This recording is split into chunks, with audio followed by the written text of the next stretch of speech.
Hello everybody, welcome, lovely to see you. It's been a little while since we introduced you to our last video, and the one before that was a little while before that. So this is now later on in the journey of our perfume hobby. But we're travelling now. We're travelling. We've gone far away. We've gone out of the organ loft, and we're really excited to have travelled out of central London as far as East London. It's a bit colder, isn't it? I find. Oh, it's a little bit colder. We've gone to the beast from the east. Yeah, the beast from the east, and here is the beast from the east. We've travelled to the Laughing Heart, which is an absolutely incredible restaurant and wine bar in East London. And for anybody who is interested in modern British food and really, really good wine, it's an absolute must. If you could look inside our bellies. Yeah, I mean we've just been amazed. You can't do it. We've really feasted on some of the most. It's so modern in the way the food's really classical. It's like mussels and things like that, which you recognise and love, but in a really modern way. Yeah. But also really quite cheap as well. Yeah. Like not like really affordable. So it's something you could definitely go out and buy, and like amazing wine. But most excitingly, we have the Laughing Heart himself, Charlie Mellor, who is quite drunk, among other things. And he doesn't drink. This is so Charlie obviously has established this great institution because he has a really great nose for wine, and so we're seeing if he can transfer that to the world of perfume. Yeah. I was compelled to have a crack at it after seeing how sort of marvellously these boys almost make you feel like you can smell what it is they're experiencing right in front of you on the camera. I found it very compelling. I found it hugely entertaining. And I feel that there are, when you see the way that they've been sort of engaging with one another in a very sort of open way, huge parallels between the possibility for fragrance that exists within sort of high-end artisan scents and with spontaneously fermented interesting wines. Knowing not only that seemed clear to me from seeing, but also that these guys are beautiful heathens who love to eat and drink. I deeply, sort of wanted to indulge us all in some dinner and lots of booze and to just see what happened. So, like with that in mind, we've chosen some fragrances which are all booze and food based. It's an edible feast, isn't it? Of so let's get into the first one. So the first one is from Nishane or Nishane. Nishane. Is it Nishane? No, it's not Nishane. So it's a house from Istanbul. A really high quality house who give you this lovely presentation. They give you a little notes list. Dad will never be anything other than very charismatic. Maybe because we've been drinking it. But the first fragrance we're looking at is Faneuil Flames from Nishane. So Faneuil Flames is a quote from a Sufi poet. So this really harkens back to the Arabic traditions of Turkey, and this is inspired I'm going to watch that now. by a shisha pipe. So it's got it's inspired by the tobacco laced with molasses, but it's so syrupy and thick. It's syrupy, it's thick, and it's sweet and tobacco-y. But this also harkens back to the original use of the shisha pipe when they would use coconut shells. So there's also coconut. There's tobacco.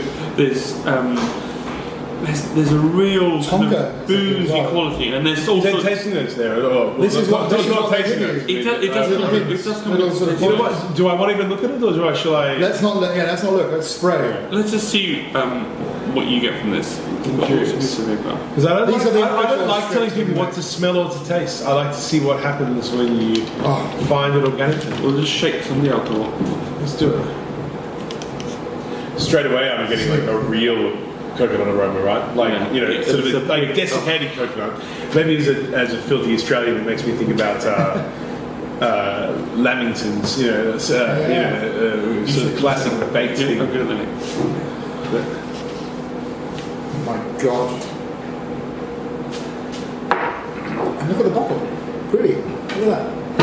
What do you get? I have enormous hands, so it looks small, but it's a good size bottle. There is that like sort of in and around a lot of things which will take me a moment to figure out, and that sort of very distinct desiccated coconut thing which we've just discussed. There is that kind of like filthy, I'm a 16-year-old smoking a really dirty bong resin, like Totally, that yes. dark tobacco, that really almost chewed tobacco. Well, yeah, but even also it's more just like it's like properly fucking burnt down. Yeah. I mean, you get associated with tobacco. It really takes me to like the smell of my like tried and trusted like sort of bong cone piece that I might have had when I was a young man. Like honestly, like that is instantly evocative. But it's amazing. So beautiful. But it also combines like not in an unbeautiful way. but it combines quite accessible notes of coconut and rum. So on the one hand, you could see it's quite an easy fragrance, but on the other hand, it's got this deep, dark, sexy, dirty, dangerous extra. Do you guys identify scents as being sort of gender specific? I used to. Yeah, but occasionally, I don't with this. Yeah, no, I don't with this at all. Yeah. I think it's completely unisex. Yeah, cool. But I think if you like something, wear it. As masculine as something can seem, if you like it, man or woman, wear it. Stick it on. Okay. See what you think.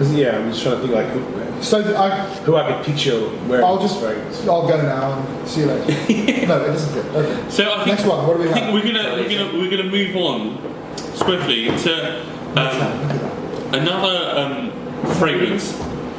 So this is by Maison Francis Kurkdjia. Wonderful Armenian perfumer.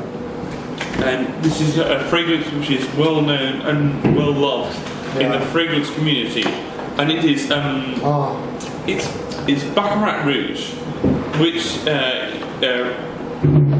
it's so named as a commission for the glass company of Baccarat. Yeah, very wonderful. Check them out. Look at that. As a celebration. And this, the thing I think is interesting about this is a lot of people who develop an interest in perfume criticise anything which smells synthetic. Yeah, they don't have the understanding. We often say we want something which is completely natural because natural is good. Natural is really, that's the best it can be. So this is, what was it, 250 quid or something like this for a 70 ml? It's hefty. And this smells very synthetic. But like wonderfully synthetic. But I mean, I love that. I find that with wine. I mean, the kind of wines that I'm, exclusively interested in are wines that are made in a very natural way with, no additives other than in the wine. It's just grapes fermented on wild yeast, and what that means is the potential for flavour and aroma is quite limitless. And sometimes you find yourself like embracing like almost like a hyper synthesized aroma, which in itself unto itself is like can only be entirely natural, but is fascinating within it. Yeah. Straight up, what the fuck? That is like pineapple, right? Like that is like it's so that reminds me. My father when he was a younger man. We would do a lot of work on our family homes. We would constantly be moving and be doing them up. And one of the things that he would love was to go to a local convenience store and get what was called Slurpee. It was like an iced drink. And his favourite flavour was the pineapple flavour. And then it's like pure, artificial pineapple flavour. And then that instantly, it takes me to him straight away. Really? I'm going to drop a pineapple there. I have Artificial pineapple flavour. Yeah. I mean guava and in its not in a rude way, but that takes me right there. I mean, the thing I get with this, I get candy floss. Definitely. Like, again, what it pertains to is that kind of like spun sugar. Like sort of like, overworked fucking, really hard. Burnt sugar. The old thing that Marco used to do in Harvey's, that sort of that sugar basket over the Peshmerga. Again, that lovely classical. We were talking about this earlier. You and I were. This also smells a bit like sea urchins. Really. Sea urchins. Sea urchins. Like it smells like hot rocks by the beach. Kind of like. I know what you mean. But there is a lot to this. I think there is a lot to this. People just think, it's a bit of it. Yeah. Lots of people say this is a synthetic mess.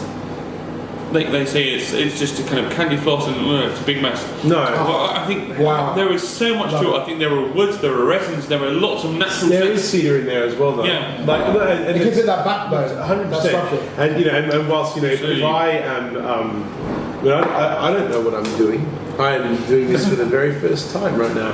But like, if I go to these kind of straight away, if I'm trying to, it is taking me to like a sort of instinctive place. It's not. I hope it wouldn't detract from the complexity of what it is. Like there are many things. And how wonderful that this is such a pleasant aroma.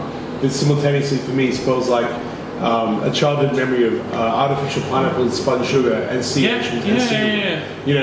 Which are not an obvious combination of things that would work together, right? But it's really interesting to see someone who's coming completely from a fresh, someone with a good nose, someone with a good palate, who's really identifying these things. But this is why I wanted to do this. This is why I said, come to the restaurant, let's get drunk, let's eat some food and hang out.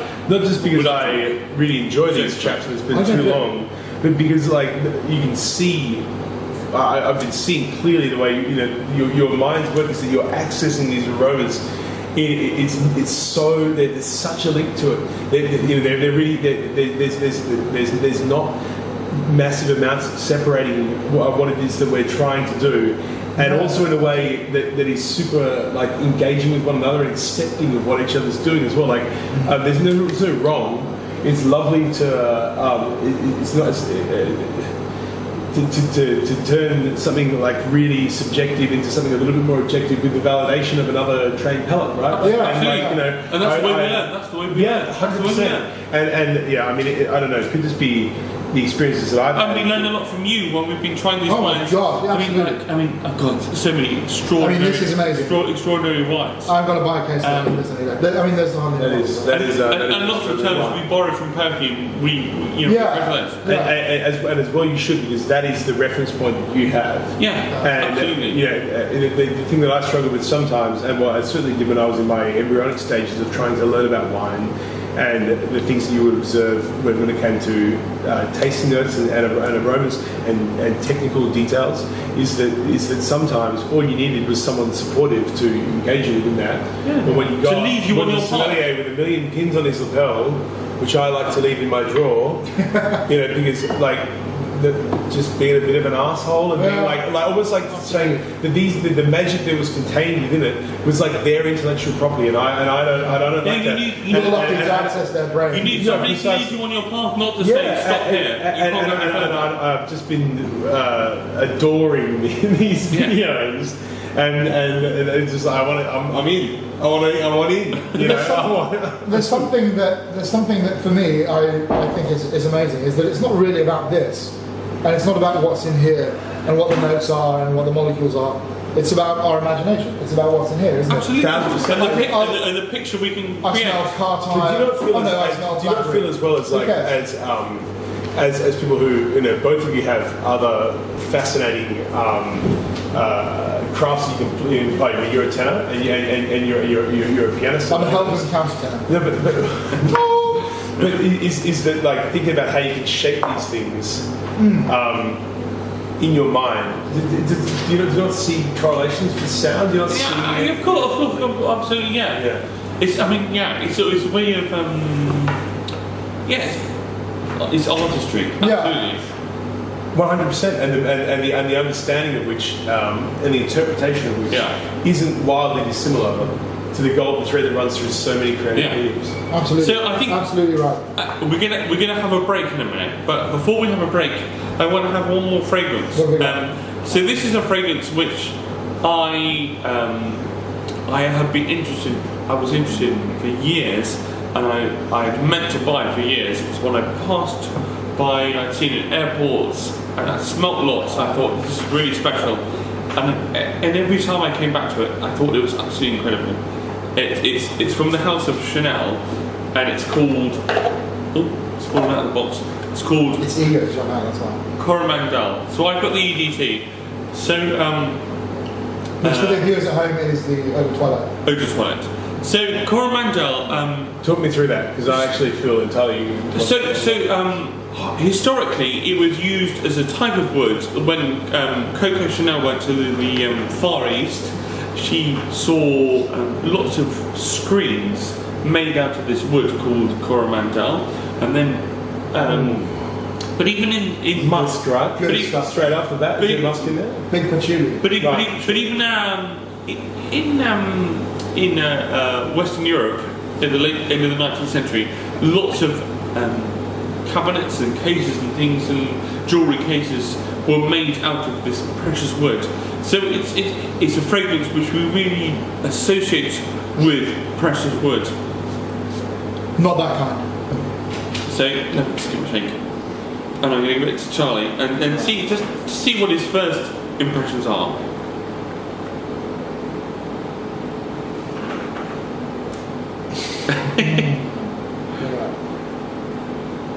It's amazing because they're like it is so fundamentally timber, but it's such a floral way that that's really interesting. I can just kind of catch a whiff and like, am I radically wrong? No, it smells a bit like I could be wrong. What I associate with musk. It almost smells to me like musk should taste. When I was a child, I used to eat these like hilariously confected like pink musk sticks. There was confection available. I don't know if it was available in the UK, but in Australia there were the things. So I think when Charlie says musk, I think what he's thinking is patchouli. Yeah, the sort of dampness. Is it the dampness? Which is this green plant, I suppose. But we normally encounter it in this very dry, rich, musky. Yeah. That's how we normally encounter it. That's the association. In terms of perfumery, and I think that's kind of what you're getting. Am I right or am I wrong? Well, you know what? I've actually no idea.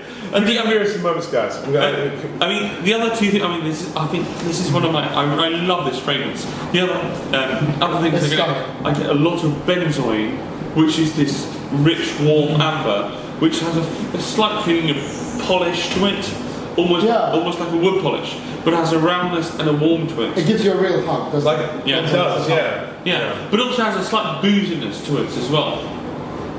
Chaps, I'm sorry, I need to pause for one moment. I do need to. Master's coming back. I really do. He's leaving, but. This is a very special thing. And for me as well, we've chosen a lot of these fragrances here because we associated them with food and wine. And for me, the big association I get with this is white chocolate. Yeah, straight up. White chocolate, rich, sort of sweet, sour. As if you had a white chocolate that had a sort of high concentration of white chocolate cocoa. Yeah, in the way that dark chocolate has the richness. If you had to purify the essence of white chocolate, this is what it's like. Anyway, we've had some really exciting impressions from Charlie. Charlie's going to get us some more food. He's going to go and deal with some customers and things like that. But we will be back in a moment. Wow.